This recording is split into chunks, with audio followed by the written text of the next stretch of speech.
할렐루야. 주님께서 오늘도 여러분 모두에게 평강 주시기를 소망합니다. 2023년 4월 27일 목요일입니다.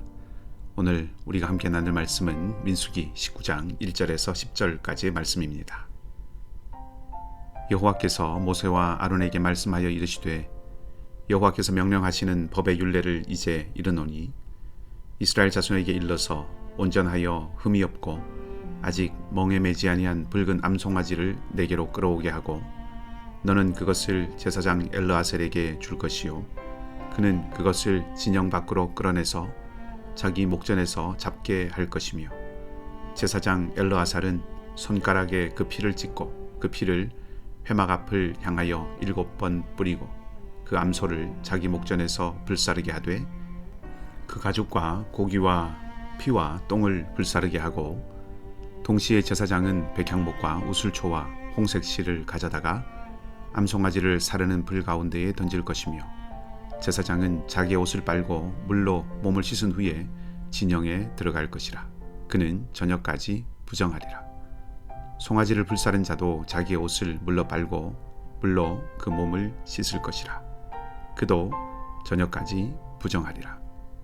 이에 정결한 자가 암송아지의 죄를 거두어 진영 밖 정한 곳에 둘지니 이것은 이스라엘 자손 회중을 위하여 간직하였다가 부정을 씻는 물을 위해 간직할지니 그것은 속죄제니라. 암송아지의 죄를 거둔 자도 자기 옷을 빨 것이며 저녁까지 부정하리라. 이는 이스라엘 자손과 그 중에 거류하는 외인에게 영원한 율례니라. 아멘.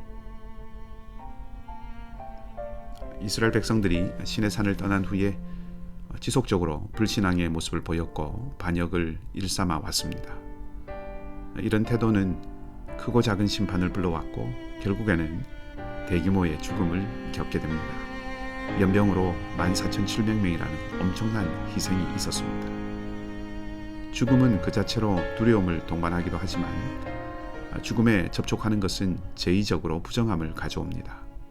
오늘과 내일 본문은 죽음과 접촉하면서 생기게 되는 제의적 부정으로부터 정결하게 되는 절차에 대해서 말하고 있는데 오늘은 그때 사용하는 부정을 씻는 물을 만드는 것에 대한 이야기입니다.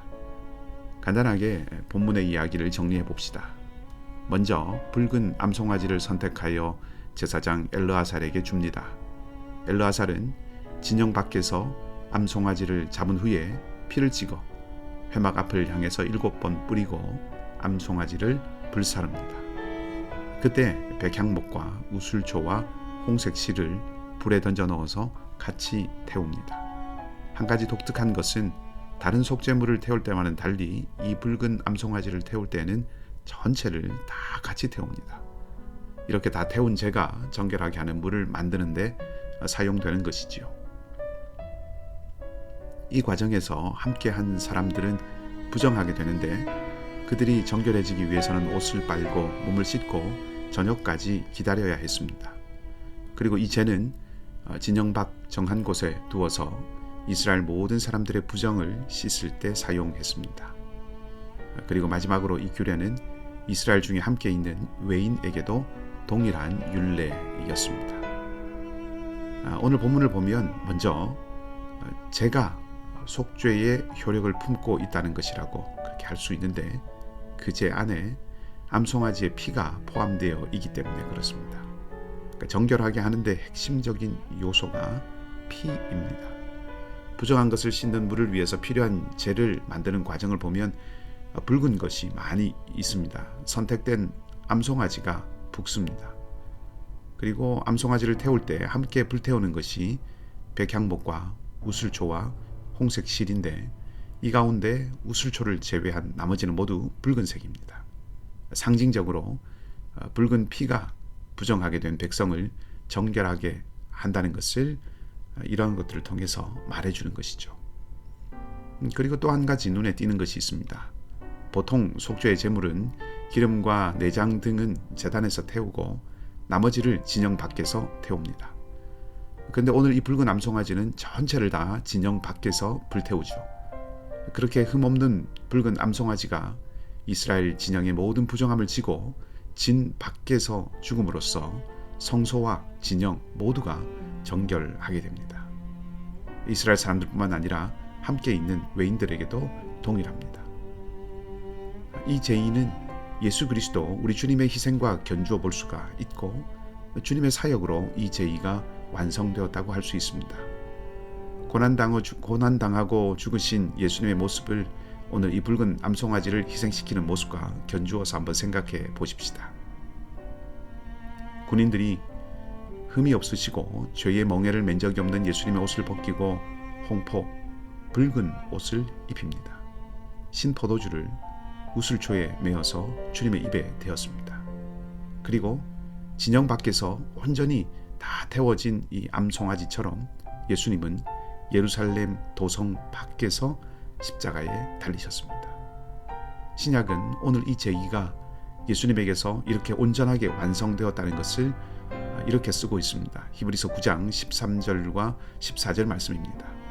염소와 황소의 피와 및 암송아지의 죄를 부정한 자에게 뿌려 그 육체를 정결하게 하며 거룩하게 하거든 하물며 영원하신 성령으로 말미암아 흠없는 자기를 하나님께 드린 그리스도의 피가 어찌 너희 양심을 죽은 행실에서 깨끗하게 하고 살아계신 하나님을 섬기게 하지 못하겠느냐. 아멘. 암송아지의 죄가 이스라엘과 외인들의 육체를 부정에서부터 벗어나게 했다면 흠이 없으신 주님이 십자가에서 쏟으신 피는 우리의 양심과 행실까지 전부 정결하게 하시기에 부족함이 없습니다. 우리가 하나님께 나아가고 하나님 앞에서 정결한 백성으로 설 수 있는 길은 오직 예수 그리스도 우리 주님의 십자가와 부활 때문입니다. 제사장 나라로 부름받은 이스라엘은 정결함을 유지해야 하는 공동체였습니다. 그렇게 하여 늘 하나님과 동행할 수 있었습니다.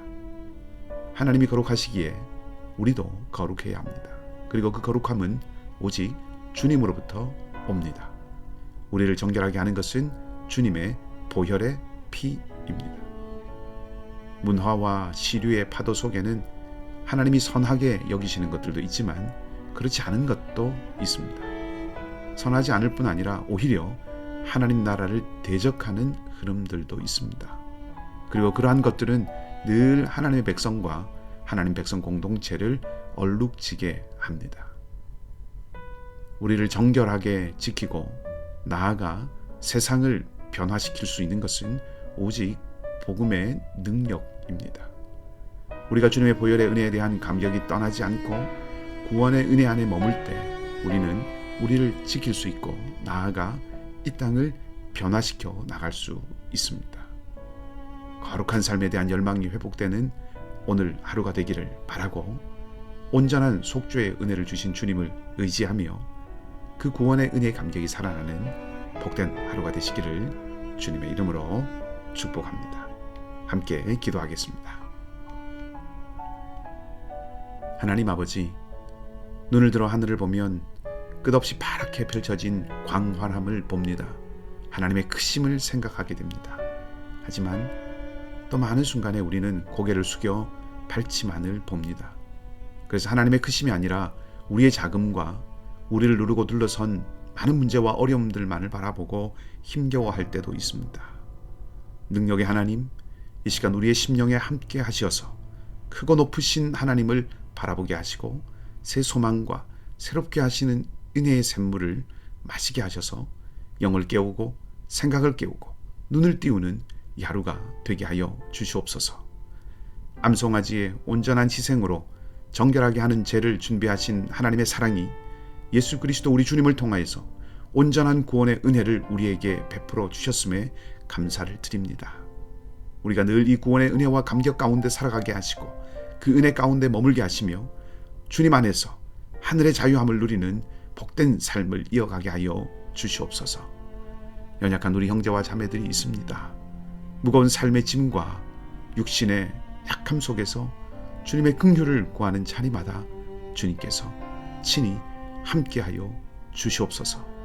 은총을 베푸시고 능력의 손으로 오늘도 동행하여 주시기를 원합니다. 하나님, 주님의 은혜로 우리 모두를 채우시고 붙들어 주시옵소서. 주님을 신뢰하며 모든 것을 맡기며 좋으신 주님, 우리 주님 예수 그리스도 이름으로 기도하옵나이다. 아멘. 주신 말씀과 은혜를 기억하고 자유롭게 기도하시기 바라고요. 믿음으로 승리하는 하루가 되시기를 주님의 이름으로 축복합니다.